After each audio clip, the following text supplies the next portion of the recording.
이거는 저희 집입니다. 안타깝게도. 예. 뭐 제가 나무 의사라고 우리 집에 있는 나무들 그냥 다 살리겠습니까? 예.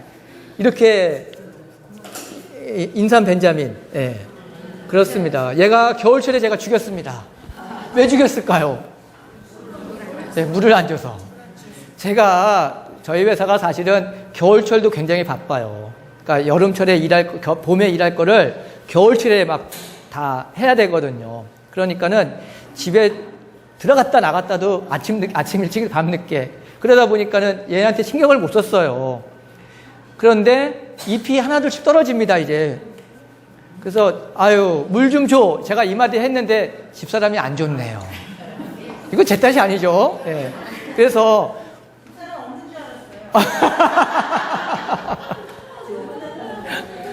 그런가요? 네, 제가 좀. 그래서, 제가 여기 이 나무를 진짜 겨울철에 딱 죽어가는 걸 알면서도 죽였어요. 물만 주면 되는데. 그래서 여러분들 집에 아마 화분이 많으실 겁니다. 그런데 화분을 키우실 때 나무를 죽이는 게 사실은 이 물이에요. 물을 너무 많이 주거나 너무 적게 주거나. 그겁니다. 여러분들이 생각할 때 물을 적게 줘도 괜찮은 게 뭐냐면은요. 일단 화분의 흙을 확인하셔야 돼요. 화분이 크다 그랬을 때 밑에 스티로폴이 꽉 차 있다. 이런 물 자주 주셔야 돼요. 근데 스티로폴이 아니라 그냥 일반 땅에 있는 흙 아니면은 우리가 산 상토라고 그러는 거 그런 건지 따라 가지고요. 물을 주는 횟수가 틀려집니다. 예. 그리고 한 가지 주의하실 거는 제가 이 나무 말고 다른 나무를 죽인 건데 상토라고 그러는 거 있잖아요. 여기 분갈이 할 때 쓰는 흙 있잖아요.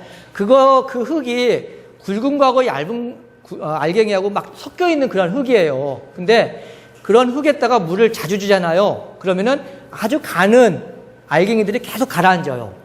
그래가지고 나중에는요, 그 부분이 막아요. 그래가지고 물을 주면은 질퍽질퍽합니다. 근데 우리는 아내가 질퍽한지 아닌지 모르니까 주기적으로 물을 주죠. 그럼 죽어요, 나무가. 그래서 그런 것들을 해결하는 방법은 뭐냐면은요, 여러분들 사발면 같은 거 드시면 나무젓가락 있잖아요. 나무젓가락 그냥 버리지 말고 화분에다 그냥 막 꽂아보세요. 꽂아보면은요, 거기에 물이 적셔지는지 아니면은 안 적셔지는지 건조한지 눈에 보이거든요. 사실 제일 좋은 거는 손으로 한번 찔러보는 거예요. 한 손가락 끝까지 정도. 그러면은 느낌상으로 축축하고 건조한 게 금방 느껴집니다. 근데 그렇게 하기엔 또 찜찜하니까 조금 긴 꼬리챙이 같은 걸로 한번 이렇게 찔러보시면은 밑에 있는 토양의 상태를 알 수가 있어요. 그래서 물에 주는 시기 이런 것들을 결정하실 수가 있는 거죠. 제가 맨날 저희 진짜 많이 죽여요. 제가 화분을 제가 물을 많이 줘서 진짜로. 예. 그리고 이거는 이름이 뭐였더라? 몬스테라인가요? 예. 얘는 제가 겨울철에 또 잘한다시고 겨울철에 조금 따뜻할 때 문을 열어놨죠. 그랬다가 조금 늦게 닫았더니 이렇게 됐습니다. 네. 그래서 겨울철에 이렇게 너무 많이 열어놓거나 그런 것들도 주의하셔야 되고 이러한 배수, 수분 관계 주의하시고 그러시면은 웬만하면은 화분은 잘 관리하실 수 있을 거예요. 그리고 분갈이 같은 것들도 좀 해주셔야지 되죠. 그렇죠? 예. 그리고 분갈이 할 때는 뿌리 많이 잘라버리세요. 괜찮아요. 네. 이 뿌리가 너무 많으면은요, 오히려 양분을 많이 섭취하거든요. 그러니까 적절하게 잘라 주셔도 예를 들어가지고 저는 경우에 따라 한 반 정도 잘라버리거든요. 네, 그래도 뿌리가 잘 나와요, 일반적으로. 화분으로 쓰는 그러한 식물들은요, 굉장히 잘 나옵니다, 맹화력이. 그래서 그렇게 하시는 것들도 좋은 하나의 방법이 될 것 같습니다. 그 다음에 이건 알로에입니다. 알로에인데 얘는 또 왜 그럴까요? 물을 안 줬어요. 예, 물을 안 줬어요. 그때 마른 거예요. 예, 왜 그랬을까? 물 좀 주지. 그래서 이거는 제가 말을 하지 않고 직접 물을 줬습니다. 그랬더니 한 달 후에 이렇게 되었습니다. 예. 자, 여기서 또 하나 중요한 게 있는데요. 이걸 보여드리는 이유가 뭐냐면은요. 나무나 식물들은요, 위조 한계점이라는 것이 있습니다. 위조 한계점. 그러니까 얘네들이 내가 마르는 데 있어서 한계가 있어요. 그래서 내가 물을 안 주더라도 어느 정도까지는 잘 참습니다. 죽을 것 같아. 그러면서 잎이 막 이렇게 거의 죽은 것 같이 보이지만은 어느 정도까지는 살아있어. 이럴 때 물을 주면은요, 살아납니다. 그런데 이 한계를 넘어가면은 죽는 거, 아무리 물 많이 죽는 거예요. 그래서 이 위조 한계점이 되게 화분들은요, 좀 강합니다. 그래서 어느 정도 말랐다고 생각되시더라도요, 물을 주시면은 어느 정도 살아나는 확률이 높은 거죠. 네, 그래서 이렇게 물만 줘도 진짜로 이거 딴 거 전혀 안 한 거거든요. 물만 줘도 이런 식으로 살아나는 경우가 많으니까 물을 주시되 너무 자주는 주지 마십시오. 특히 여름철에는 물을 많이 주시잖아요. 근데 겨울철도 물을 주셔야 된다는 거. 특히 그 잎이 없는 분재 같은 것들 있잖아요. 그런 것들도 가끔 가다가 주셔야지 돼요. 얘네들이 완전히 멈춰 있는 게 아니라 일정 부분 생장을 하거든요. 예. 그래서 특히 겨울철에도 물을 주셔야 된다는 거. 자, 그 다음에 이거는 이제 상식 정도 되겠습니다. 소나무의 나이를 재는 방법, 아는 방법. 소나무는요, 1년에 딱 한 번만 자랍니다, 가지가. 예를 들어서 여기에서 여기까지가 있잖아요. 얘가 딱 1년 자란 겁니다. 여기서부터 여기까지가 1년 자란 거. 예. 한 마디가 1년입니다. 소나무류는. 그러니까 소나무, 잣나무, 뭐 이런 나무들은요. 그래서 만약에 이 나무의 나이를 알고 싶다 그러면은요, 위에서부터 이 가지의 마디의 수를 세시면 됩니다. 예. 그래서 요 가지 같은 경우에 보면은요, 재보면은, 네. 여기 1년, 2년, 3년, 4년, 5년, 6년, 그 다음에 여기, 네, 돌아가셔야죠. 네. 여기까지 7년, 8년, 이렇게 됩니다. 왜냐면은, 이런 걸 이제 그냥 상식적으로 알아두시면 돼요. 소나무류, 침엽수류는요, 1년에 한 번만 딱 자랍니다. 근데 화렵수는 1년에 2번씩, 3번씩 자라요. 요즘에 느티나무 보시면은요, 잎이 약간 허옇게 나오는 게 있어요. 허연 게 있거든요. 그거는 하엽이라고 해가지고 여름철에 나오는 겁니다. 생장을 2번을 해요, 얘네들은요. 또는 어떤 경우 3번씩 합니다. 그래서 화렵수들은 이 마디를 가지고서 나이를 세기가 어려운데, 침엽수류는 이 마디를 가지고 나이를 셀 수가 있어요. 그래서 웬만한 것들은 이런 식으로 세시면 어느 정도 맞을 겁니다. 네, 그래서 조금 아시는 척 하려고 그러면 친구분들한테 하실 수가 있겠죠. 네, 그래서 우리가 가지치기를 할 때 이 침엽수하고 그 다음에 화렵수하고 자르는 방법이 틀립니다. 화렵수는요, 아무나 막 잘라 나옵니다. 웬만하면은요. 그런데 침엽수는요, 1년에 한 번만 나온다고 그랬죠. 그래서 나온 이 가지를 자르면은요, 그 가지가 죽습니다. 예. 다시 한번 정리를 해드리면은요, 예를 들어가지고, 요 가지에서 이렇게 나와가지고, 예를 들어 요 가지에서 이렇게 나오잖아요? 요 가지를 만약에 중간을 잘라버린다, 그러면은요, 이 앞에는 다 죽어요. 왜냐면은, 이 침엽수는 올해 나온 제일 마지막 순에서 내년 높게 나옵니다. 근데, 올해 나온 거에서 이 부분을 잘라주면은 나올 위치가 없어진 거죠. 그래서 나무 가지치기를 할 때는요, 가지치기를 할 때 침엽수는 좀 조심하셔야 될 게 이 순이 어느 정도에 있는가, 어디에 있는가 이걸 보시고 하셔야 돼요. 그리고 우리가 소나무 순치기라는 거 하잖아요. 순치기는 이렇게 나오면은요, 중간을 꺾어주는 겁니다. 그러면은 이 옆에서 또 순이 나오거든요, 옆에서. 이거는 왜 하냐면은 얘네들이 너무 길게 자라는 나무가 있어요. 그러니까는 여러분들 집에서는 나무가 크게 자라면은 조금 안 좋잖아요. 그러니까 적게 자라게 하기 위해서 가지의 잎의 길이를 줄여주는 게 순치기거든요. 그러니까 순치기 같은 거는 또 이제 다른 교수님들이 알려주시지 않으실까 하는데 그런 방법들이 있다라는 거죠. 네? 팁으로요? 팁으로요? 네. 그거 별거 아니에요. 그냥, 소나무에 있는 순치기는요, 보통 5월달 정도에 하십니다. 5월에서 6월달 정도에. 이게, 이 마디가 완전히 굳으면 또 안 돼요.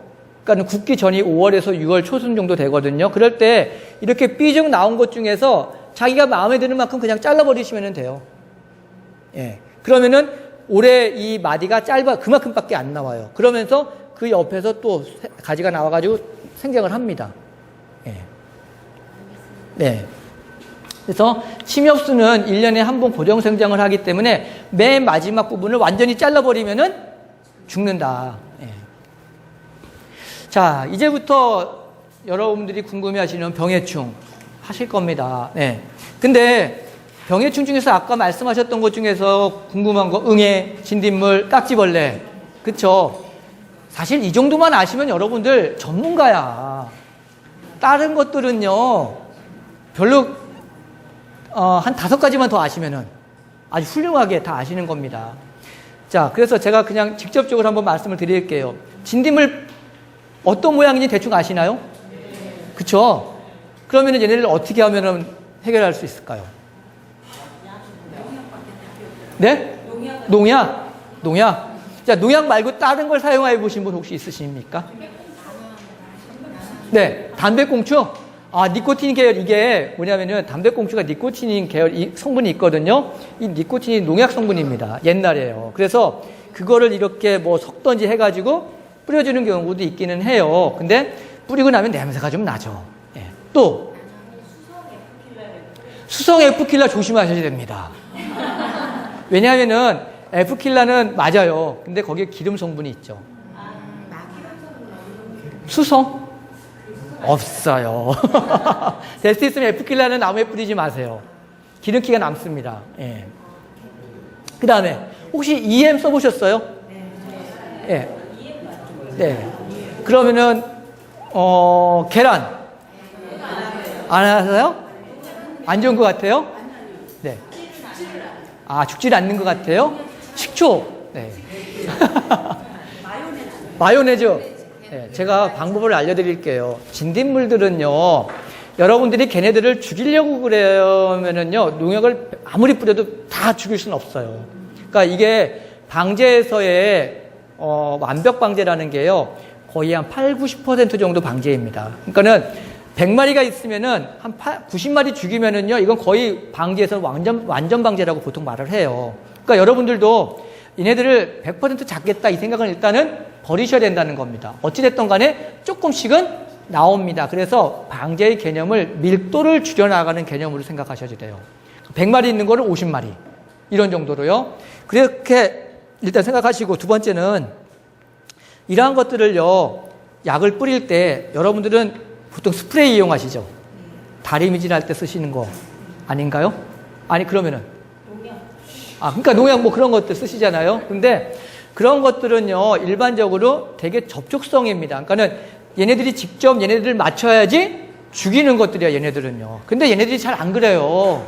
못 맞춰요. 안에 숨어 있는 애들도 있고. 그래서 저는 맹물을 줍니다. 예, 그러니까는 일반적으로 화분이잖아요. 일반적으로 화분들은요, 그냥 그러니까는 욕실이나 이런 데 가져가세요. 그리고 수압 약간 세잖아요. 그냥 털듯이 하세요. 떨어집니다. 얘네들이 기계적 방제법으로요, 떨어져 나가는 양이 더 많아요. 그러니까 이게 물로 뿌리면은요, 약효는 없어요. 그런데 얘네들이 충격에 의해 가지고 떨어지거든요.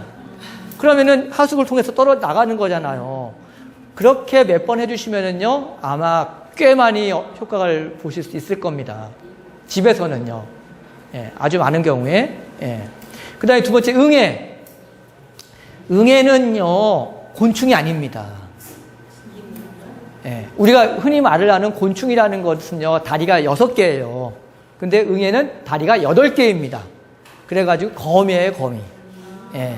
그래서 응애가 있는 데는 거미유리 같은 게 있는 경우가 있죠. 그래서 이 거미는요, 살충제를 뿌리면 안 죽어요. 그래서 절대 응애에다가는 살충제를 뿌리지 마십시오. 효과 없습니다. 그냥 돈 버리는 거예요. 그래서 특별하게 살비제라고 그래가지고요, 응애만 죽이는 약이 있어요, 농약이. 이거를 뿌리셔야지 됩니다. 그래서 응애가 심하다 그러면은 아까 말씀드린 대로 이렇게 털어버리시면 되는데, 얘네들은 효과가 좀 떨어져요. 왜냐하면 거미줄 같은 것이 있잖아요. 잘 안 떨어져요. 그래서 사실은 농약을 좀 쓰시는 게 좋습니다. 여기에는 EM이고 식초고 뭐 안 듣는 것 같아. 제가 보니까 응애는요. 그래서 일단 응애가 많다 생각되시면은요, 그냥 살비제 또는 응애약이라고 그래가지고 그런 것들을 뿌리시면 되는데, 이런 거는 뿌리실 때 좀 많이 뿌리셔야지 돼요. 양을 충분히. 예를 들어서 잎이 이렇게 있다 그러면은요, 칙칙칙칙 뿌려가지고 한 10번 정도 예, 왜냐하면은요, 응애가 일반적으로 크기가 굉장히 작습니다. 그래가지고 사이사이에 숨어 있을 수가 많아요. 그렇기 때문에 물이 흘러가면서 그러한 곳까지 전부 다 닿도록. 이 응애 약은요, 응애 농약은 접촉성에서 다 죽습니다. 예, 그러니까는 그렇게 하시고요.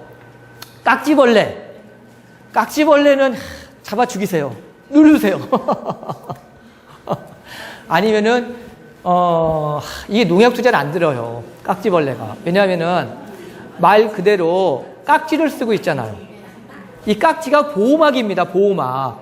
보호막을 쓰고 있어가지고 일반 농약을 뿌리잖아요. 이 보호막이 다 막아요. 효과가 없어요.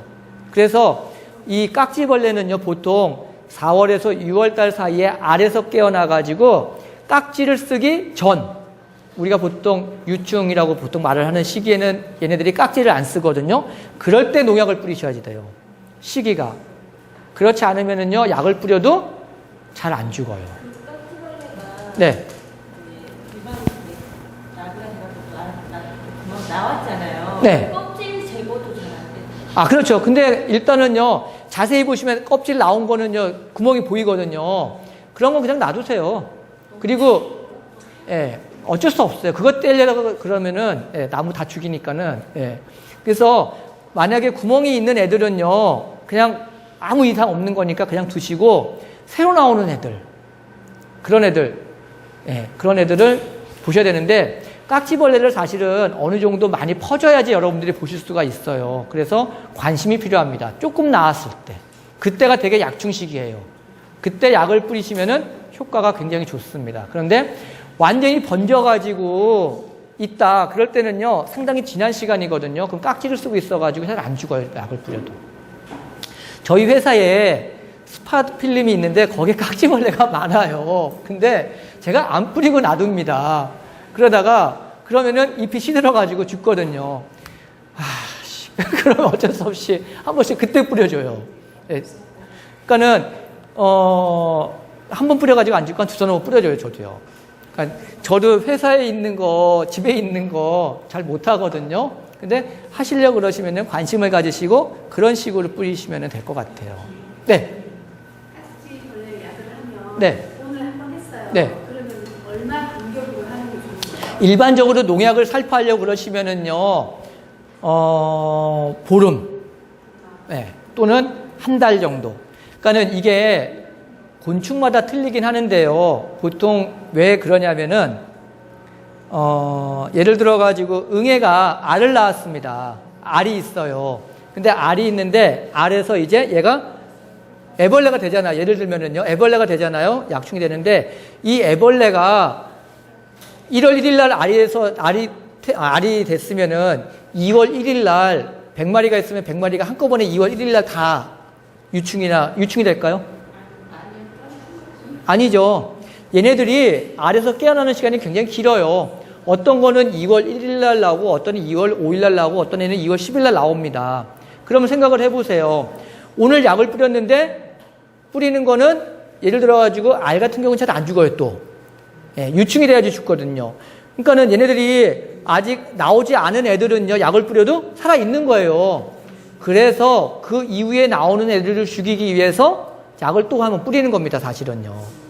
그러니까 한번 뿌린 상태에서는요, 웬만하면 죽어요. 그런데 얘네들이 그 다음에 나오는 애들을 더 죽이기 위해서 뿌려주는데 그게 보통 열흘에서 보름 간격 정도가 되는 거죠.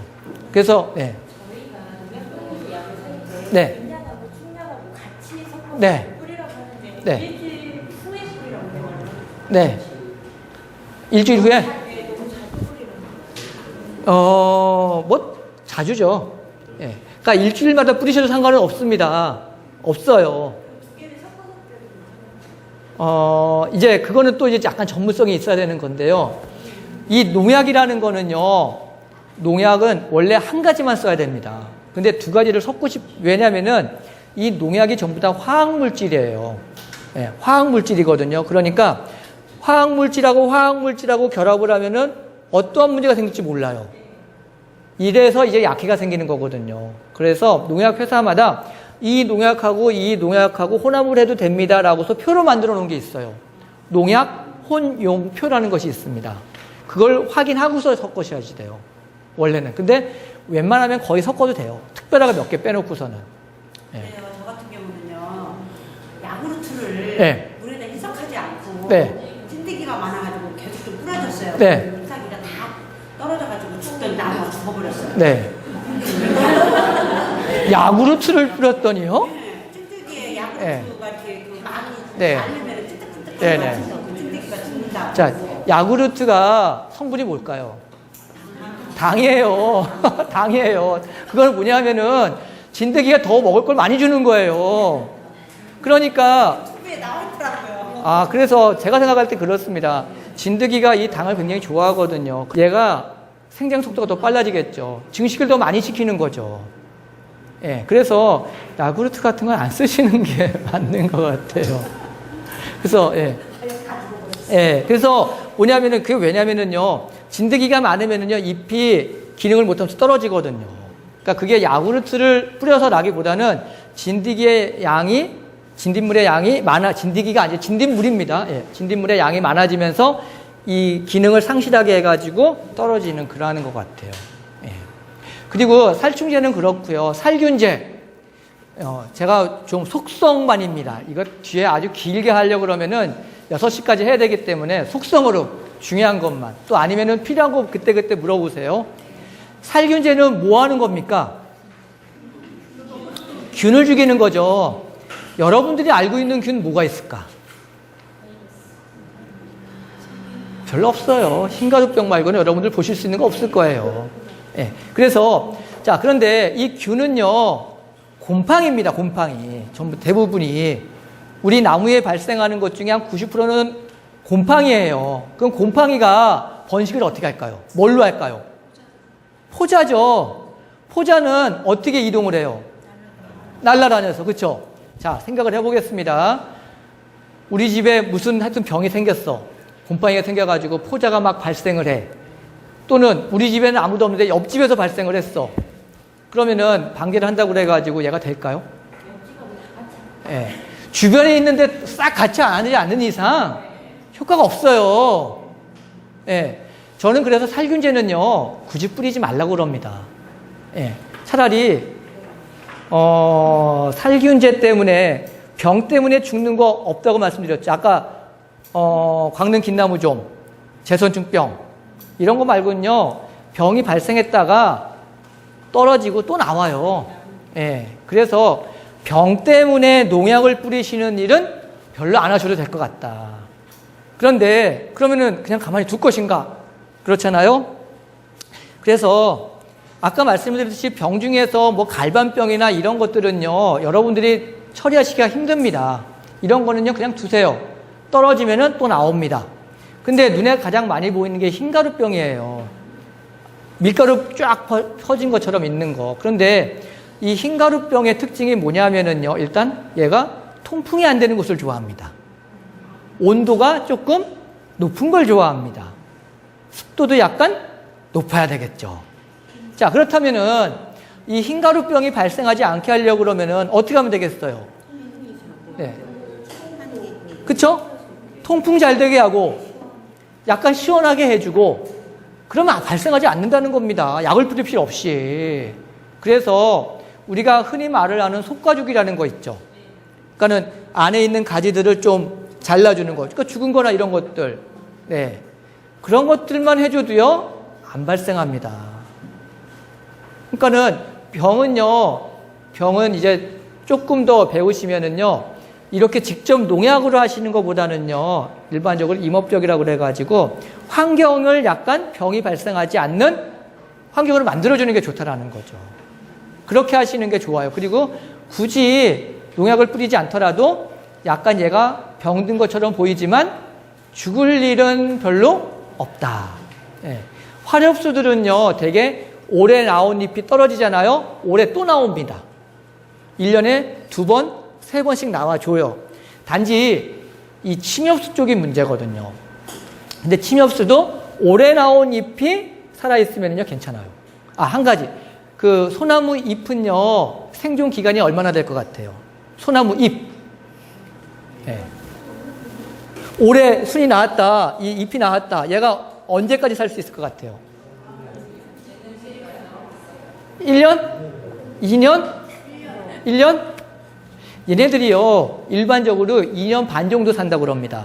그러니까 올 봄에 나왔으면은, 올 봄에 나왔잖아요. 2년 반이니까는 내후년에는 떨어지는 거죠. 예. 가을철에는. 그래서 소나무 보세요. 안쪽에는 잎이 없어요. 끝에만 있죠. 그 이유가 뭐냐면은요, 2년 반이 되면 자연스럽게 다 떨어지기 때문에 가운데가 없는 겁니다. 예. 그래서 얘네들은요, 2년 반이면 다 지는데, 그래서 올해 나온 잎이 있고 그 가지에 전년도 잎이 있어요. 근데 생육 상태가 안 좋거나 그러면은요, 얘가 2년 반을 못 살고 한 1년 반 만에 떨어집니다. 그래가지고 이 1년 차가 아닌 2년 차 가지에 있는 잎들이 싹 떨어지는 경우가 있어요. 그럴 때는 올해 잎을 보세요. 얘가 살아있는지 죽어있는지. 얘만 살아있으면 얘는 떨어져도 괜찮습니다. 예. 그런 것들이 팁입니다. 네. 네. 소독을 하는데 네. 스니치원 같은 거 네. 그런 거를 왜 나무 이렇게 분돌이 했는 흙 있잖아요. 네. 흙이 있는데 거기다 이렇게 부어주라는 그런 효과 있나요?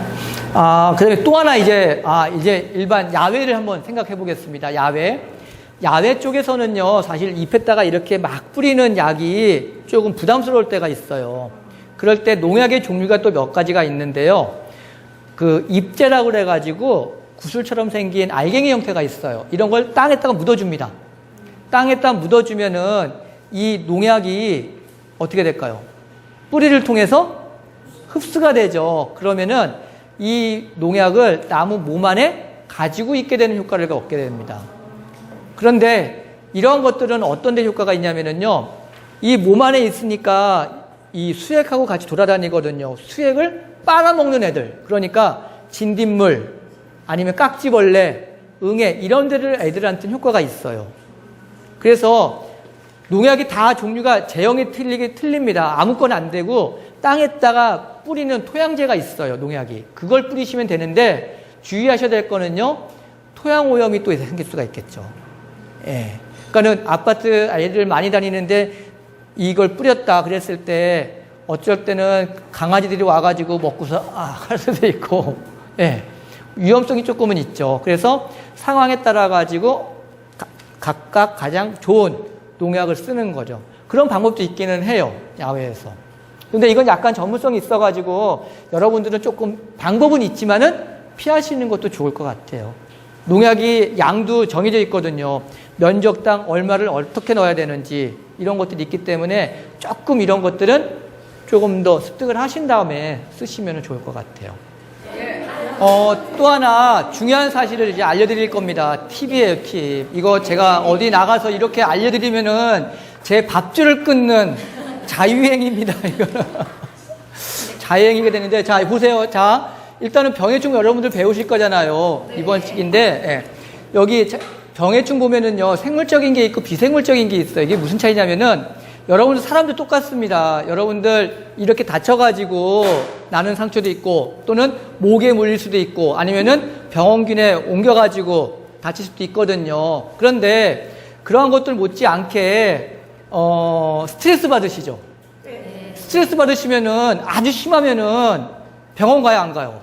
가죠. 그러니까 우리가 스트레스가 눈에 보이나요? 안 보이지만 이것도 하나의 병이죠. 화병. 우리 사모님들의 90%가 앓고 있다는 화병. 병이거든요. 나무도 마찬가지입니다. 이렇게 생물적인 거에 의해 가지고 앓는 병도 있긴 한데 스트레스로 인해 가지고 앓는 병이 더 많다는 겁니다.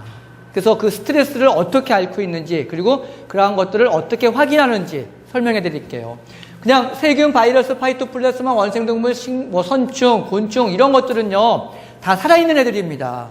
살아있어요. 그런데 살아있지 않은 애들이 있어요. 뭐냐면은요, 온도가 살아있나요? 아니죠. 그 다음에 수분, 토양, 뭐 이런 것들, 대기오염도 있고요, 화학물질도 있고. 그래서 우리가 병이라는 게 두 가지가 있다라는 겁니다. 일단은 생물적인 거에 의해 가지고 곰팡이가 있고, 두 번째는 스트레스가 있다. 쉽게 생각을 하시면은요. 그래서 곰팡이하고 스트레스를 구분을 해서 우리가 진단을 해야 됩니다. 이게 왜 그러냐면은요. 내가 감기를 앓아서 갔어. 그런데 진단을 눈병으로 해주네? 그러면은 내가 낫겠어요? 안 낫죠. 마찬가지입니다. 여기도 생물적인 원인, 곰팡이에 의한 거면은요, 뭐 살균제를 뿌리건 아니면은 다른 걸 해야 되고요. 스트레스에 의한 거면은요, 그 스트레스를 해결할 수 있는 방안을 제시해야 되는 거죠. 이걸 틀리게 제시하면은 절대 나을 수가 없습니다. 그래서 우리가 이 병에 관리할 때는요, 스트레스냐 아니냐 이런 걸로 구분을 하시면 되겠습니다. 자, 대표적인 거 그냥 생물적인 겁니다. 다 흰가루병, 하얀색이죠. 예, 흰가루병입니다. 얘네들은요, 아까 말씀드렸죠. 일단은 통풍이 안 되면은 좋아해. 그래서 얘네들은요, 주로 아래쪽에서 많이 나타납니다. 위에는요, 흰가루병이 별로 없어요. 같은 나무라고 하더라도 위쪽보다는 아래쪽에서 주로 발생을 합니다. 그래서 이런 애들이 발생하면은요, 그냥 가지치기 해주세요. 속가주기. 예. 약 뿌려도 안 나요. 옆에서 또 날라옵니다. 예. 그래서 흰가루병 그렇고요. 이게 이제 녹병이라는 겁니다. 녹병. 얘네들은 뭐냐면은요, 두 개의 나무가 왔다 갔다 해요. 여기는 향나무하고 배나무. 그 다음에 이거는 여기 솔잎인데 여기에 하얀 점 같은 것이 나오거든요. 얘는 황병나무하고. 그 다음에 얘도 이게 배나무인데 얘하고 왔다 갔다. 그 다음에 이게 두릅입니다. 두릅나무 녹병이라는 건데 얘는 무슨 풀하고 또 왔다 갔다 해요. 그래서 얘네들은 하나만 없애는 게 얘 두 개 다 방제를 해야지 효과가 있어요. 또는 한 가지를 없애야지 돼요.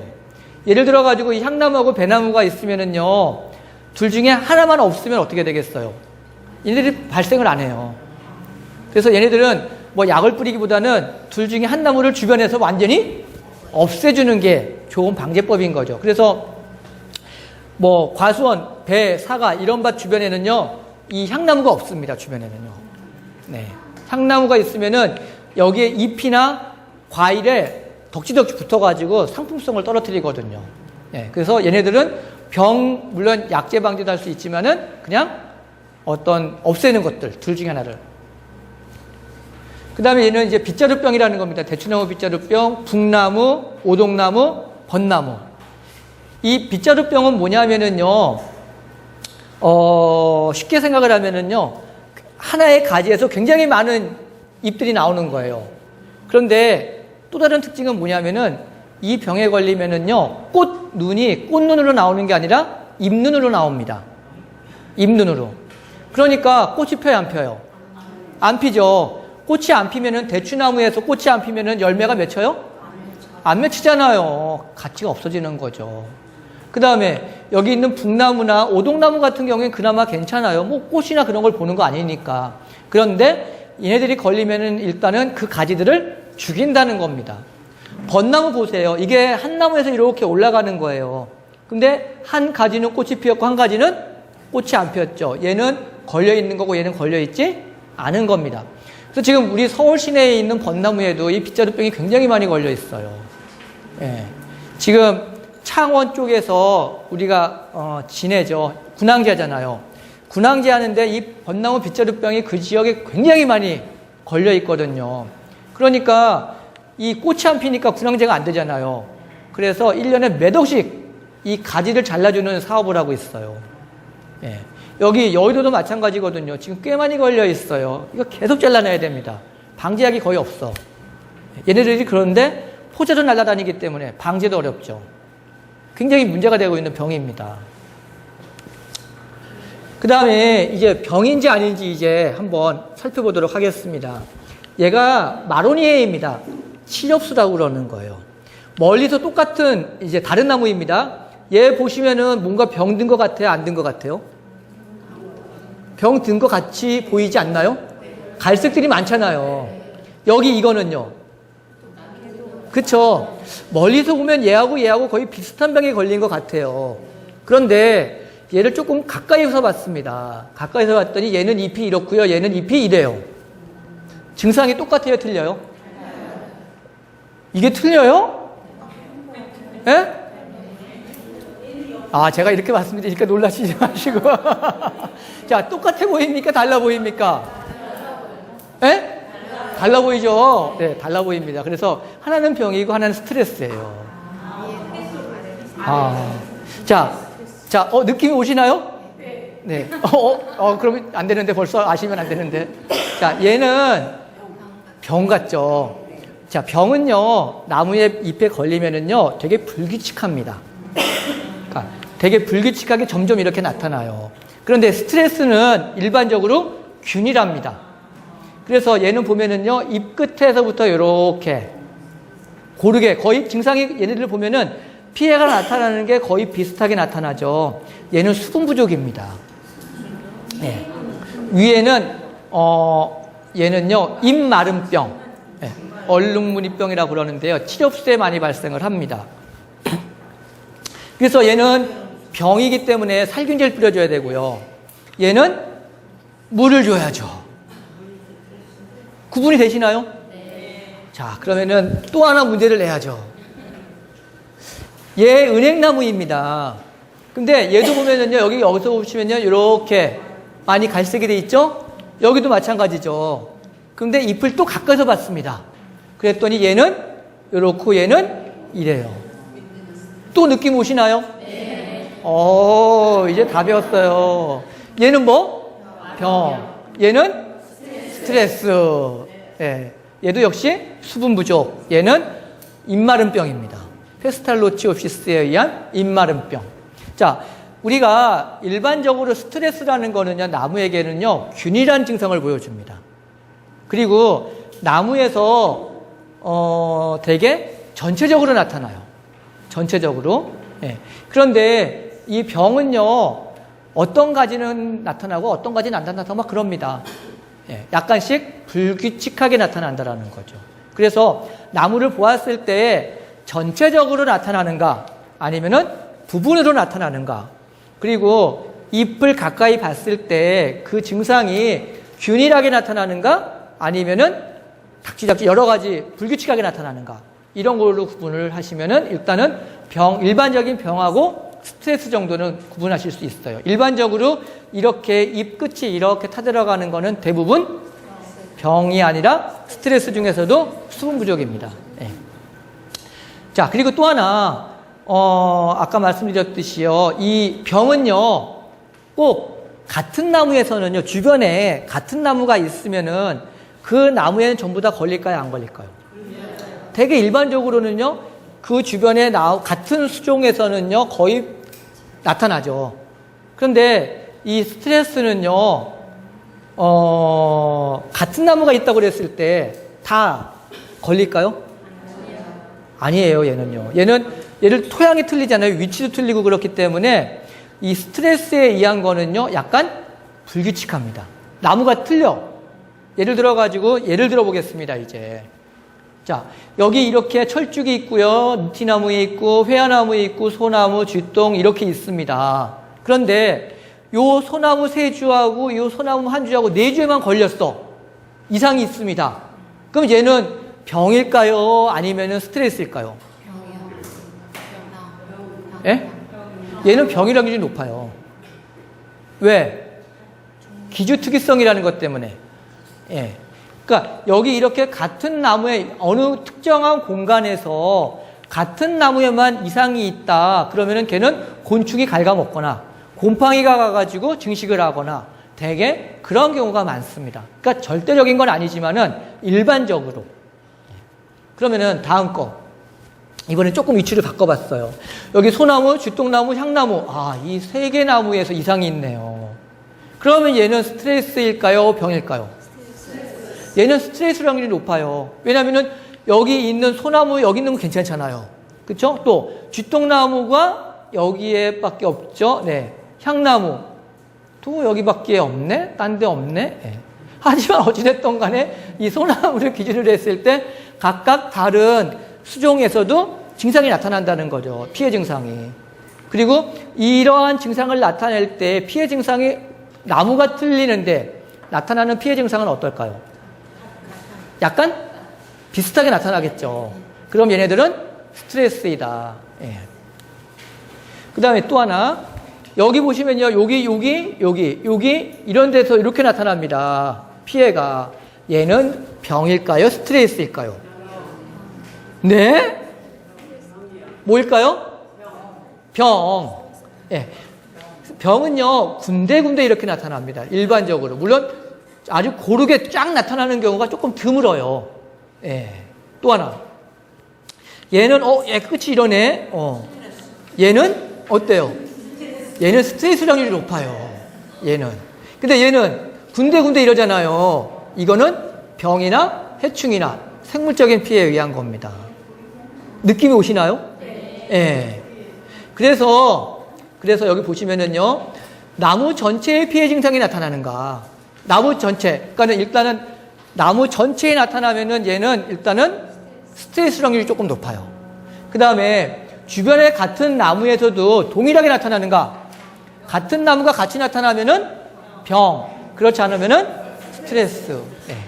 그 다음에 최근 주변 변화나 이상 기후 이런 것들이 있었는가. 이런 걸 또 보시는 것도 굉장히 중요한 요소입니다. 어제 갑자기 영하 20도까지 내려갔어. 근데 나무가 싹 죽었어. 그럼 뭐겠어요? 스트레스예요. 그래서 이 스트레스라는 게 아까 말씀드렸듯이 물도 있고요. 기온도 있고, 그 다음에 우박 같은 것도 있을 수 있고요. 굉장히 종류가 많습니다. 대기 오염도 있을 수 있고. 예, 그렇지만은 중요한 거는 이 피해를 주는 대상이 살아있냐? 죽어있느냐. 거기에 따라서 보시는 겁니다. 제가 그래서 나가지 않고 보실 수 있도록 몇 가지를 준비를 해왔습니다. 자, 제가 이제 보여드릴게요. 이게 다 보이시나요? 이제 보이시면 안 되는데, 이거.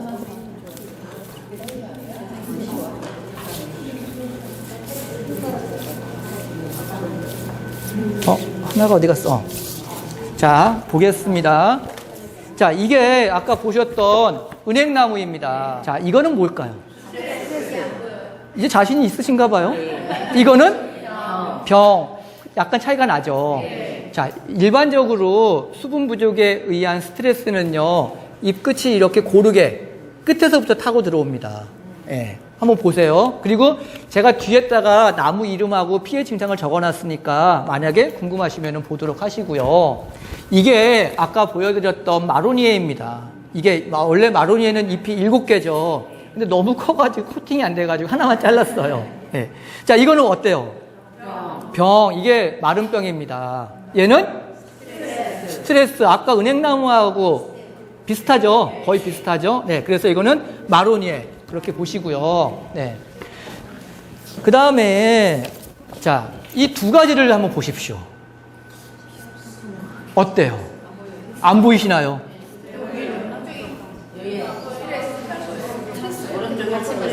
네. 왼쪽, 이거? 왼쪽? 이게 스트레스? 네. 안 보이시나요?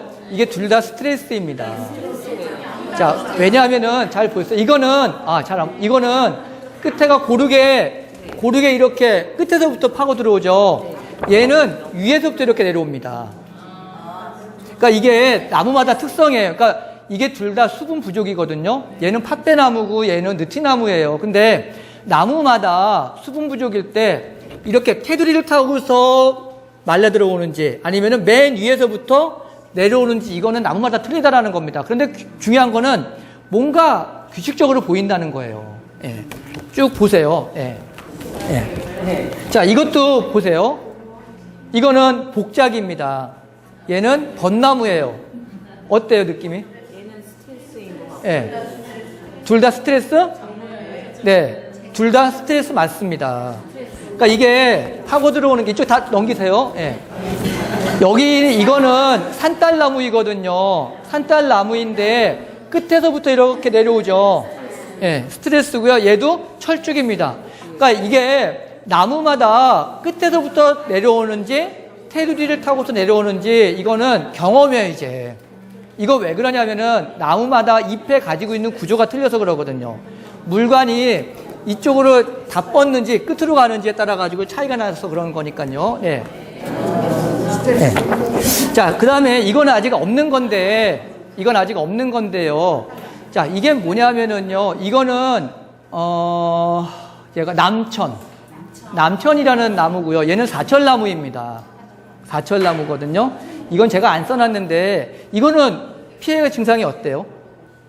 자, 이게 뭐냐면요, 이거는 동해 피해입니다. 동해 피해.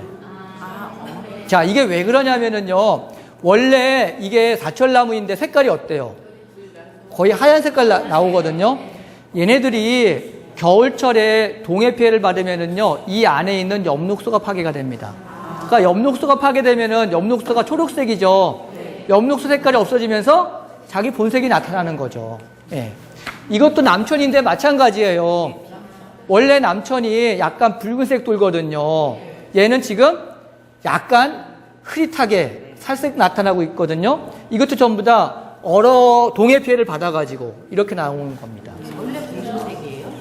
아, 이게 왜냐면 겨울철이 되면은 얘가 단풍이 들거든요. 아니 그러니까 햇빛에 놓으면 베란다에 놓으면 원래 지금 초록색이죠. 아니 네. 똑같이 있는데 안쪽에 놓으면 초록색이거든요. 햇빛 받으면 단풍 들고. 예. 아, 그게 약간씩 차이는 있는데요. 일반적인 거는 원래는 초록색이에요. 근데 얘가 단풍이 드는 거는 이게 겨울철 지나야 되니까 단풍이 들고 난 다음이잖아요. 예. 하여튼 뭐 들 수도 있어요. 남천이 좀 특이해요, 남천이. 그렇죠. 그래서 이런 경우에 이것도 남천인데 이런 경우에는 이미 동해 피해를 다 받아서 색깔이 다 변했잖아요. 그리고 고르게 이렇게 피해를 보는 거고요. 그 다음에 얘는 라일락입니다. 라일락. 예, 얘도 스트레스, 수분 부족이 나오는 거죠. 그렇죠? 예. 그 다음에 보여드릴 게 이제 이 벚나무입니다. 벚나무인데요. 색깔이 어때요, 지금? 아무리 시간이 지났어도 이게 약간 탈색이 돼 있죠. 얘네들이 뭐냐면은 방패벌레, 벚나무에 많이 발생하는 배나무 방패벌레 피해예요. 얘네들이 잎을 막 흡집을 합니다. 그래가지고 그 뒤를 보잖아요. 뒤를 보면은 검은 점 같은 게 있는데 이게 다 얘네들이 먹고 산 똥이에요.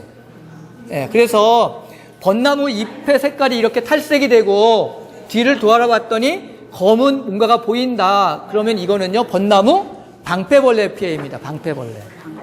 그 다음에 이것도 사철나무인데 이것도 역시 예, 동해 피해 받은 거. 동해. 예.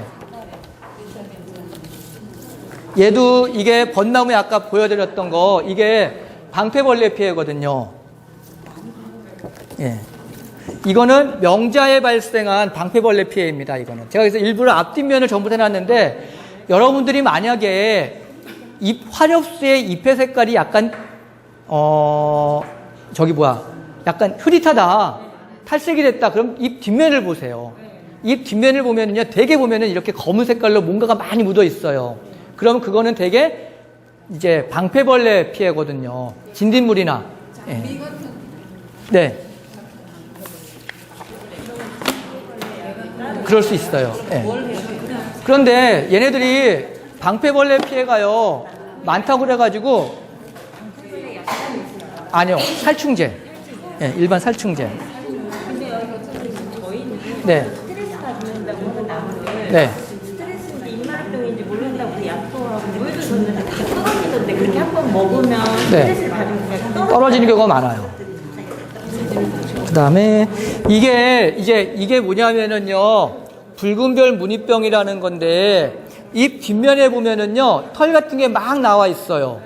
예, 이게 향나무하고 배나무 쪽을 이렇게 왔다 갔다 하는 병원균이에요. 그래서 이거는 꽃사과인데 꽃사과에 발생한 붉은별 무늬병이라는 겁니다. 한번 보세요. 이게 좀 징그러울 수 있는데, 예. 대나무거든요. 근데 여기 보시면 하얀 것들이 많이 보일 거예요. 이 안에 호응해가 들어가 있어요. 예, 이게 댄잎응애라고 그래가지고 이 안에 응애가 다 들어가 있어요. 응애가. 하얀 거 사이사이 다 응애가 들어가 있는 거예요.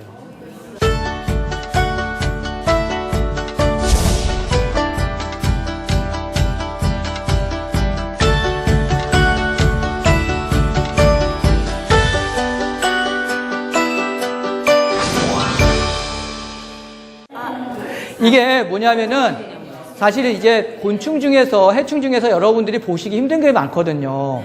그래서 그냥 간단하게 우리 일상생활에서 볼 수 있는 것 중에서 하늘소라든지 조미라든지 방패벌레라든지 몇 가지 여기 이름을 다 써놨어요. 예, 그래서 이걸 한번 쭉 드릴 테니까 버리지만 마시고 갖다 주세요. 예. 그래서 이렇게 하고요. 그 다음에 예, 그렇게 보시면 될 것 같아요. 그래서 이쪽에서부터 네, 하나 보시고 돌리시던지. 예. 예. 아, 이쪽에? 네. 이름들은 다 써놨거든요. 네. 아우, 놀라시지 마시고. 네. 보시고 돌리세요. 돌리시고, 네. 이제 하늘소 같은 경우에는 큰 것도 있고 작은 것도 있어요. 그리고 바구미는 잎이 이렇게 삐죽하게 나와가지고 있고요. 그 다음에 방패벌레는 크기가 작은데 이런 것들을 뭐 확대해서 보시면은 금방 잘 보실 수 있을 거예요.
네. 작년에 안 열렸어요. 네네. 근데 원래 봄에 가지를 쳤어요. 그랬더니 가지 치고 나면 그다음 올해는 안 나오죠. 잘 안 나오죠. 원래는 가지를 쳐서 안 나오고 네.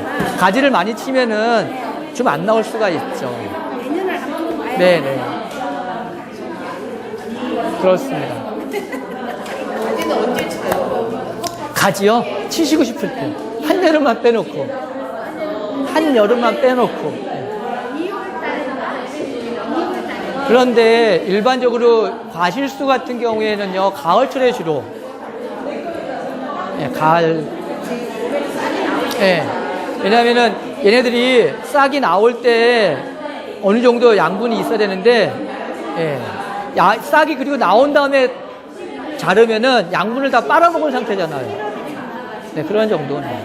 그렇게 하시면 될 것 같아요. 다 보신 거는요, 다 앞으로 쭉쭉 보내주시면 되고요. 네. 네. 옆에다 놔두시고. 이제 곤충 같은 경우에 보면은요, 사실 우리가 방제를 할 때 이런 원칙에 따라가지고 방제를 합니다. 왜냐면은 곤충이 다 똑같은 곤충이 아니에요. 잎의 모양이 다 틀립니다. 얘는 파리 어떻게 먹을까요? 네, 핥아 먹죠. 꿀벌은 빨아먹는다고 그러죠. 메뚜기는 씹어먹고, 여기 매미는 찔러서 빨아먹죠. 나비는 핥아먹죠. 예, 그래서 보시면은요, 얘네들이 잎의 종류가 전부 다 틀립니다. 그러니까 핥아먹는 잎들이 있고요, 빨아먹기도 하고요, 그 다음에 찌르는 잎, 예, 씹어먹는 잎. 자, 이랬을 때 얘네들이 이렇게 찌르는 잎들 같은 경우에는요, 잎을 막 갉아먹을까요? 그냥 양분만 빨아먹을까요? 양분만 빨아먹어요. 그러니까 이 두 가지 형태들은요, 잎의 모양은 그대로 있습니다. 단지 색깔만 변하겠죠. 얘네들은 메뚜기 같은 거는 어떻게 해? 잎을 갉아먹으니까 잎이 없어지겠죠. 그쵸? 예. 근데 파리나 나비 같은 경우에는 별다른 피해를 안 줘요. 얘네들은 주로 꿀이나 그런 거나 먹기 때문에. 그래서 이 잎의 형태에 따라서 해충이냐 아니냐, 또는 어떻게 방지할 것인가, 이런 것들이 결정된다는 겁니다. 예, 얘네들이 이제 잎을 다 갉아먹는 애들이죠. 이런 애들은요, 무조건 맞춰서 죽여야지 돼요. 예. 이게 송충이라는 거죠. 지금은 볼 수가 없어요. 예. 지금은 볼 수가 없어요. 저도 난생 처음 한 번 봤습니다. 예. 제주도 가야지 볼 수 있어요. 그 다음에 얘네들은 방패벌레인데요, 다 빨아먹는 애들이에요. 얘 색깔 보면 어때요? 약간 누렇죠? 약물을 다 빨아먹은 애들이에요. 얘가. 여기는 뽕나무 이라고 그래가지고요, 이렇게 하얗게 선처럼 되어 있는 애들이 전부 다 곤충입니다. 양분을 빨아먹어요. 근데 뽕나무 밭에서는 오디를 따먹어야 되잖아요. 오디에 다 묻어. 그러니까 여러분들 오디에 하얀 거 있다? 곤충 먹는다. 예. 왜 이렇게 놀래? 안 죽어요, 안 죽어. 그 다음에 진딧물. 단풍나무에 있는 거 진딧물. 그 다음에 이런 애들은 이제 좀이에요. 예, 하늘 쏘고요. 그런데 얘네들은 이렇게 구멍을 뚫고 들어갑니다. 그래가지고 나무를 죽이는 경우도 있어요, 가끔 가다가. 그 다음에 얘는 혹을 만들어요, 혹을. 이렇게 이게 북나무 호궁에. 이게 느티나무에 발생하는 외줄 진딧물. 얘는 떼죽나무 납작 진딧물. 그래서 얘네들은 곤충이 딱 들어가잖아요. 그러면은 나뭇잎이 너희들 먹고 살아. 그러면서 이런 형태를 만들어줍니다. 이게 다 잎이 변화한 모습이에요, 전부 다. 벚나무, 사사끼, 잎, 혹, 진딧물이라는 겁니다. 얘요? 이 안에 진딧물이 있어요. 예. 예. 그래서 얘네들은 벚나무 안에서 영양분을 빨아먹어요. 그리고 조금 있으면 금방 날아갑니다.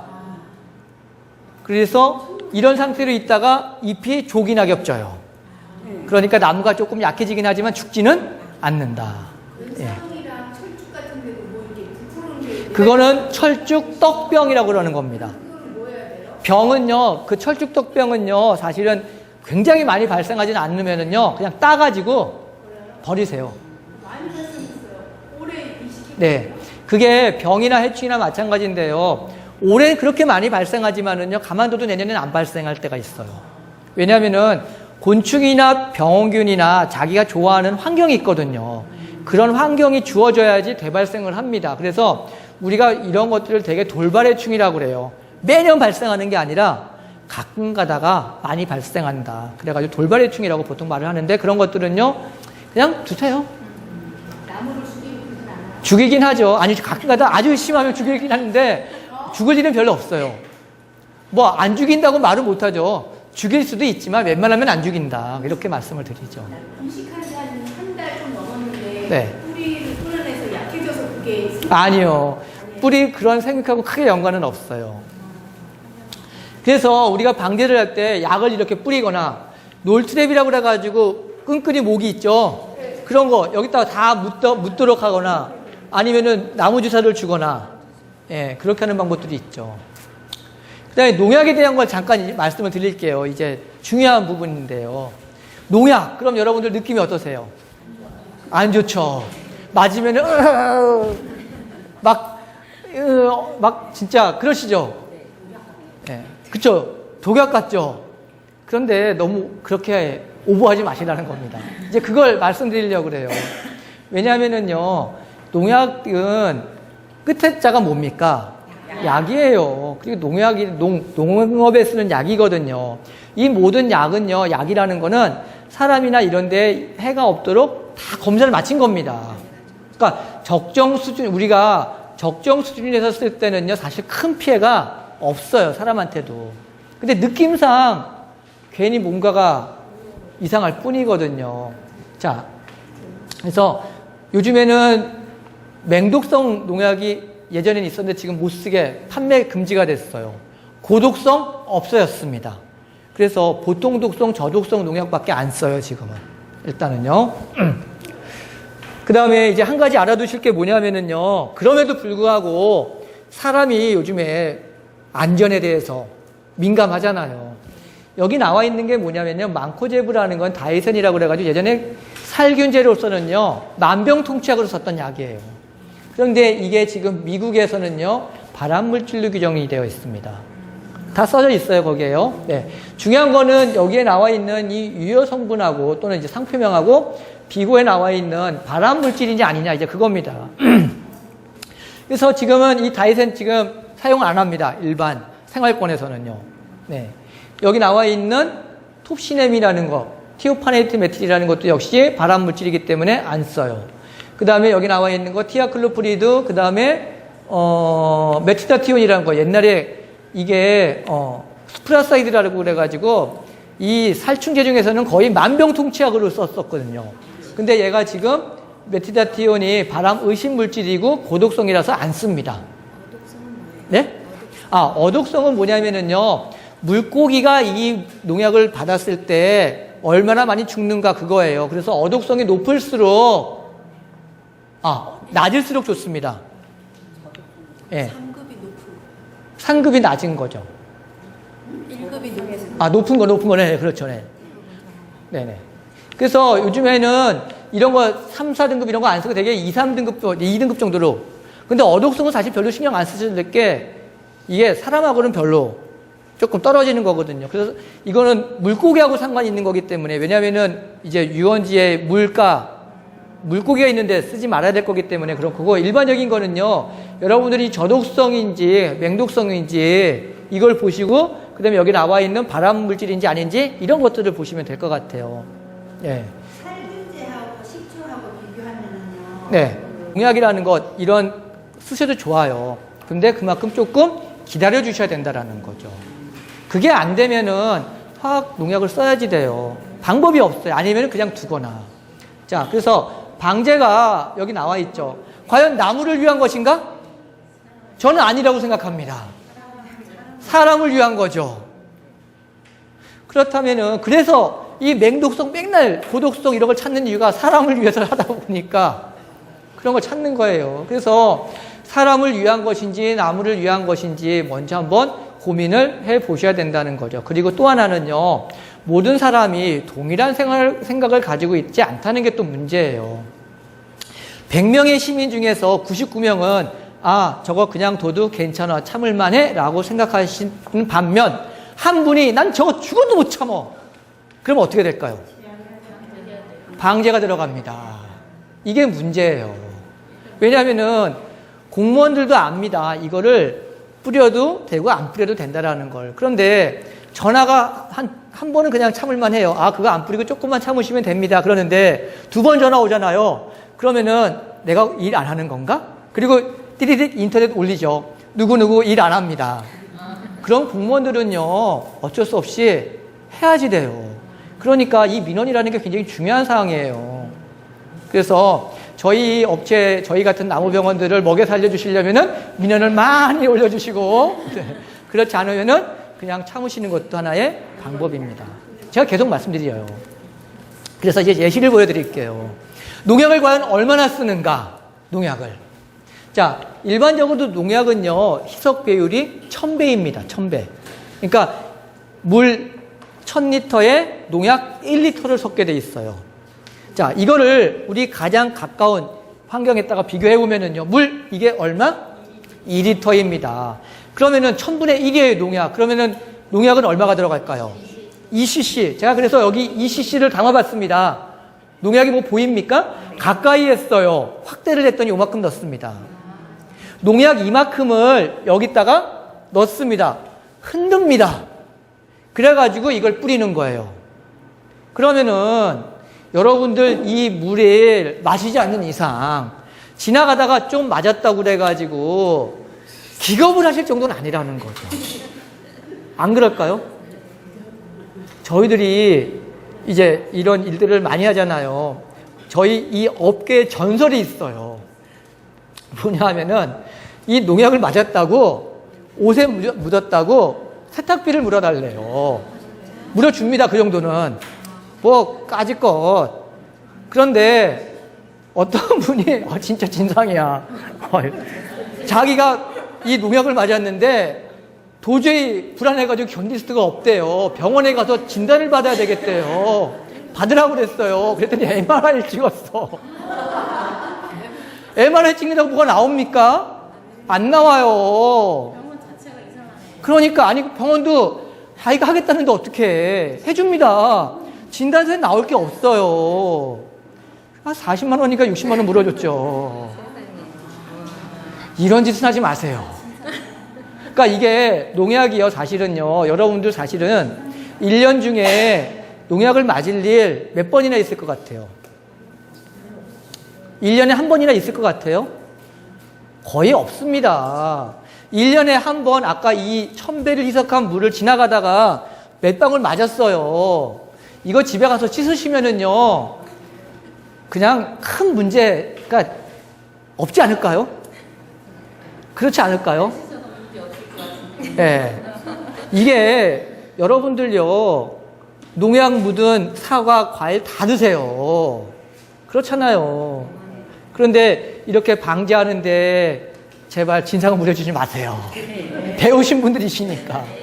예. 그걸 좀 강조하고 싶어서 일부러 좀 말씀을 드렸습니다. 그리고 다시 한번 말씀드리지만은요, 농약이 적정 희석을 해가지고 쓰면은요, 사실 사람이 마시지 않는 이상 몇 방울 맞는 정도, 그런 정도는 사실 괜찮아요. 또 괜찮다고 그러면 또 안 되고, 어느 정도, 예, 이해하실 수 있는 수준까지는 되실 겁니다. 그래서 그런 부분들을 조금 양해를 부탁드린다고 말씀을 드리겠습니다. 예. 사실은 이 농약도 되게 사람한테 안 좋은 거 분명히 맞긴 맞아요. 많이 맞고 그러면은요. 그런데 그거보다도 여러분들 지금 일상생활에서 더 안 좋은 환경에 살고 계시거든요. 매일 발암물질 마시고 계세요. 아세요? 그건 가만히 계시잖아요. 대기가스. 자동차 한번 움직일 때마다 이 발암물질이 엄청 나와요. 근데 그런 건 말씀 안 하시는데, 예. 농약을 너무 거부감을 갖지 말아주시고, 농약도 약이고, 잘만 쓰면은 괜찮다. 그리고 그런 것들에 대비해서 인체에 해로운 거 또는 의심물질, 발암물질 이런 것들은 지금 다 퇴출되고 있습니다. 그런데 일부 이런 전문성이 없는, 특히 이제 좀 죄송한데요. 얼마 전까지는 아파트에서 이렇게 약을 뿌리시는 분들이 있잖아요. 그분들이 사실은 이런 전문성이 조금 부족해가지고 아무 약이나 많이 뿌렸어요. 예, 그래서 지금은 많이 좋아져가지고 거의 안 그럴 건데, 혹시 관심이 있다면은 매주 수목 소독이라고 하시잖아요. 그런 거 할 때 관리사무소에 물어보세요. 뿌리는 농약이 뭐냐? 그래가지고 아까 보여드렸죠. 뿌리지 말아야 될 농약. 그런 것들이 해당되면은요, 이거는 뿌리면은 한 마디 정도 해 주셔도 좋다라는 거죠. 배우셨으면 써먹어야지. 그래서 아파트 관리사무소에서 이런 정도는 쓰지 않도록 그렇게 하시면 될 겁니다. 그렇지 않으면은 여러분들 한 1년 동안에 농약 맞을 일은 거의 없으실 겁니다. 근데 지금 제일 문제가 되고 있는 게 가로수 쪽하고 아파트 쪽이에요. 농약을 제일 많이 쓰거든요. 그래서 그런 쪽에서 조금씩 덜 쓰도록 그렇게 하시면 될 것 같습니다. 네, 이런 거였죠. 이제 주론. 이게 키티납성, 그러니까 그러니까 곤충이 딱딱해지는 것들을 억제하는 거예요. 그래서 시간이 잘 오래 걸린다라는 거죠. 그래서 그런데 얘네들이 또 토양 중에 이렇게 우리가 농약을 뿌리면은 땅 속에 들어가잖아요. 근데 이게 또 반감기라는 게 있습니다. 반감기라는 게 뭐냐면은 그 농약의 성분이 반 이상이 없어지는 기간이에요. 그래서 그런 것들이 어떤 거는 3일에서 4일, 어떤 거는 보름, 어떤 거는 한 달, 전부 다 정해져 있거든요. 그래서 농약을 아주 매일 같이 쓰지 않는 이상에서는 토양에서도 그렇게 오염될 확률은 좀 적다. 그만큼 많이 안 씁니다. 사실 이 토양 오염이 가장 많이 되어 있는 곳이 어디냐면 과수원이에요. 과수원이 아직까지도 많이 뿌리거든요. 네, 대신에 거기는 매년 상토를 주거나 토양을 개량하기 때문에 많이 줄어들긴 하죠. 예. 그래서 약효가 서서히 나타나서 굉장히 오래 걸려서 곤충을 죽인다 하는 거죠. 네, BT 농약은 생물 농약이라고 그랬죠. 이거는 트링게시스 박테리아라는 건데요. 이러한 것들이 소화기관 안에 들어갑니다. 그러면은 이 소화기관 안에서 커지는 거예요. 그래가지고 식도가 막혀 죽을 때까지 커지는 거죠. 시간이 좀 걸리겠죠. 그래서 여기서도 보면요, 곤충의 소화관에서 단백질 결정체를 만들고 이 단백질 결정체가 점점 커지거나 뭐 그렇게 돼가지고 이렇게 소화기관에 이상을 일으켜가지고 죽이는 거죠. 그래서 농약을 살펴하고 난 다음에도 시간이 많이 걸리는데 이러한 것들이 사람이 맞으면 또 안 좋지 않냐라고 생각하실 수 있는데요. 또 사람한테는 적용이 되지 않는 그러한 성질을 가지고 있어서 안전하다. 네, 그런 것들이죠. 그래서 우리가 알아야 될 건 농약은요. 살균제가 있고 살충제가 있고 제초제가 있고 제초제가 사실은 되게 위험해요. 근데 일반 도심에서는요. 의외로 많이 볼 수가 있습니다. 예, 공원이라든지 경우에 따라는 아파트에서도 뿌릴 수가 있어요. 그래서 그런 것들을 쓰지 않는 게 사실은 좋은데 이러한 것들을 확인하는 방법은 뭐냐면 제초제라고 그래가지고 사람들이 잘 노출을 안 시키거든요. 그런데 농약 병뚜껑이 노란 색깔이에요. 그러니까 병뚜껑이 다 틀려요. 그러니까 우리가 예를 들어가지고 이렇게 지금 이게 무슨 색깔입니까? 약간 파란색에 가깝죠. 이거는 살충제예요. 살충제. 살균제는 분홍색이에요. 뚜껑이. 제초제는 노란 색깔입니다. 생장조절제가 사실 이런 색깔 비슷하게 나오는데 죄송합니다. 살충제가 초록색이에요. 초록색. 예, 초록색. 죄송합니다. 초록색. 이 생장조절제가 이 청색. 예. 제가 가끔 가다가 이렇게 실수를 하는 척합니다. 실수죠. 네. 그래서 병 뚜껑에 색깔 따라 가지고 뿌리는 성분이 무엇인가가 아실 수가 있어요. 그래서 여러분들이 지나가다가 어떤 농약을 뿌리는지는 몰라도 대충 살충제인지 살균제인지 제초제인지 아시려고 그러면은요. 병 뚜껑이나 또는 병이 아니고 이렇게 봉투에 들어가 있는 거는요. 봉투 색깔도 마찬가지로 분홍색, 초록색, 노란색입니다. 그래서 노란색이 많다 그러면은 조금 주의 깊게 보시는 것들이 좋을 것 같습니다. 네? 제초제요. 제초제는 엄청 많이 먹어요. 근데 아까 말씀드렸듯이 제초제도 쓸만한 곳에 쓰는 거거든요.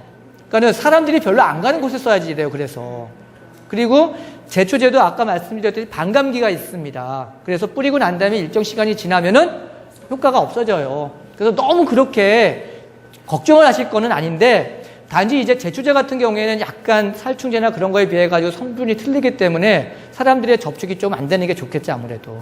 네.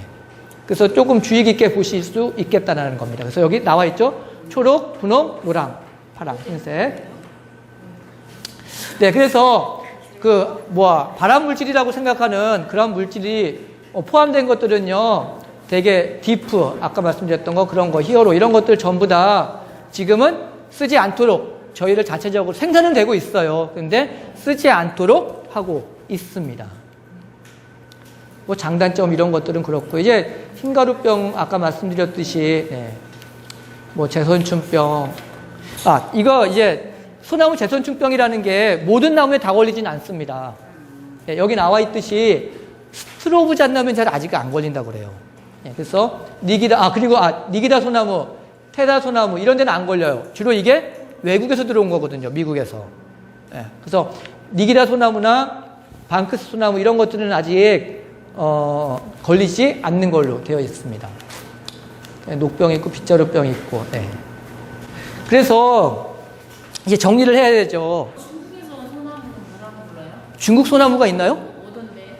중국에서요? 네. 글쎄요. 미국 산이고. 근데 근데 이런 건 있어요. 예를 들어가지고 우리나라에서 생긴 적송이라고 그래도요. 중국에서도 있을 수 있어요. 그래서 이게 학명이 정확해야 되는데 중국에서 들어오는 소나무가 뭔지는 제가 정확하게 아직은 몰라서.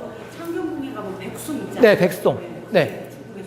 네, 중국산입니다. 중국에서 들어온 지 한 200년 정도 됐어요. 백송이 중국산이에요? 네. 백송이. 네. 되게 미국 거쳐서 일본 거쳐서 이렇게 들어왔죠. 그러니까 원산지는 보통 구주 쪽, 유럽이나 미국 쪽이라고 보셔도 돼요. 그러니까 이게 원산지라는 게 되게 애매한데 되게 니기다 같은 경우에는요, 우리나라에 직접 저도 잘 모르지만은 들어올 수도 있고, 일본 거쳐가지고 들어올 수도 있고, 근데 되게 미국 쪽에서. 산에 가다 보면 실상 가보니까요, 막 소나무 껍질이 막 되게 막 굵게 막 써있어요. 네네. 또 어느 쪽에 가면 또 소나무가 얇게 또 있고, 네. 어느 쪽으로 가면 또 거의 없고. 네. 그러니까 지금 보면은요, 나무도요, 소나무도 종류가 사실은 종은 하나인데, 이 습성이 여러 가지가 있어가지고 수피가 좀 두꺼운 애가 있고 얇은 애가 있고 그래요. 그런 거 가지고 네. 미국산 아, 그런 건 아니에요. 잎의 개수. 예. 그러니까는 소나무나 우리가 해송이라고 그러는 건요, 이렇게 딱 뜯어보면 잎이 2개예요. 니기다 소나무는 딱 뜯어보면 3개가 나와요, 잎이. 잣나무는 5개가 나옵니다. 백송도 3개 나올 거예요. 예. 그래서 잎의 크기라든지, 잎의 개수, 그런 거라든지, 그 다음에 이 숲이, 예, 이런 거 가지고서 전부 다 구분을 하죠. 그래서 하여튼 제가 그 소나무 품종에 대한 거나 이런 것들은 자세히는 모르는데 하여튼 뭐 그런 정도일 것 같아요. 예. 자, 그래서 이제 정리를 해가지고 뭐 우리 지금 유튜브에는 우리가 5시 50분에 끝나죠, 지금? 지금 시간이 몇 시죠? 네, 5시 50분. 네, 다 끝나가네. 네. 그래서 자, 나무 관리에서 가장 중요한 거는요, 사실은 적지적소 심는 겁니다. 그러니까 관리를 하기 전에 먼저 잘 심으라는 거죠. 그러니까 우리가 여러분들이 처음에 심을 때 잘 심으면은요, 관리를 별로 안 하셔도 됩니다. 관리가 굉장히 편리한 거죠. 물만 제때 잘 주면은. 그래서 나무 관리의 첫 번째는 식재에 있다. 적지적소. 두 번째, 병에는요, 살아있는 생물에 의한 병하고, 그 다음에 스트레스에 의한 병으로 구분을 합니다. 그래서 우리가 병 같은 경우에는요, 살균제를 뿌리는 것들이 좋긴 합니다. 네, 저희는 이제 나무병을 하니까 뿌리라고 그래야죠. 네, 그래서 약을 살포하는 것들도 좋은 방법이기는 하지만, 그것도 좋지만, 주변 환경을 개선시켜주는 것만으로도 꽤 많은 효과를 거둘 수 있다. 그러니까 우리가 이 생활권 내에서는요, 될 수 있으면은, 사람이 그냥 직접 할 수 있는 것들이 좋습니다. 아무래도 친환경적으로. 하다가 안 되면은 써야 될 것이 다음 방법인 거죠. 그러니까 일단은 먼저 해보시고, 그래서 환경 개선시켜주는 방법에는 어떤 것이 있다고 그랬죠? 일단 바람이 잘 들게 해주는 거. 그래서 가지치기나 속가주기가 사실은요, 그냥 돈 쓰는 게 아니라 나무를 다 관리하는 방법입니다. 그래서 아파트에서도요, 소나무가 막 떡져가지고 잎만 이렇게 뭉쳐져 있는 거 좀 정리해달라고 그러셔야 돼요, 사실은요. 그리고 밑에 가지들이 굉장히 많아가지고 우거지는 것들, 그런 것들도 어느 정도 좀 제거를 해주시고, 집에서도 마찬가지입니다. 굉장히 많이 가지가 나오는 나무들이나 초하류들이 있어요. 그런 것들은 조금씩 가끔 가다가 한두 개씩 잘라주시는 것도 좋은 방법이죠. 그 다음에 해충은 식엽, 흡즙, 청공, 충형, 뿌리가의 이러한 가의 습성에 따라 가지고 구분을 합니다. 사실은요. 그래서 아까 말씀드렸죠. 이런 것들은 잎의 모양에 따라 가지고 틀려진다고 그랬죠. 그래서 식엽성은 사실 제일 우리가 보는 것들이 많고 피해가 직접적으로 많은 것처럼 보여져요. 그리고 굉장히 흉측한 애들이 많습니다. 미국 흰불나방, 매미나방, 송충이라고 말을 하는 솔나방, 이런 애들 보면은요, 좀 징그럽죠. 그런데 걔네들은 잎을 다 갉아먹기 때문에 직접 맞춰가지고 죽이는 게 가장 좋은 방법일 수 있고요. 흡집성은 지백만 빨아먹습니다. 그러다 보니까 얘네들이 내뱉는 배설물의 종류도 틀려요. 지백을 빨아먹은 배설물의 형태가 어떨 것 같아요?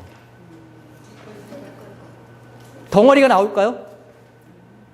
다 액체예요, 액체. 그런데 식엽성은 배설물이 덩어리입니다. 흔히 말을 하는 동.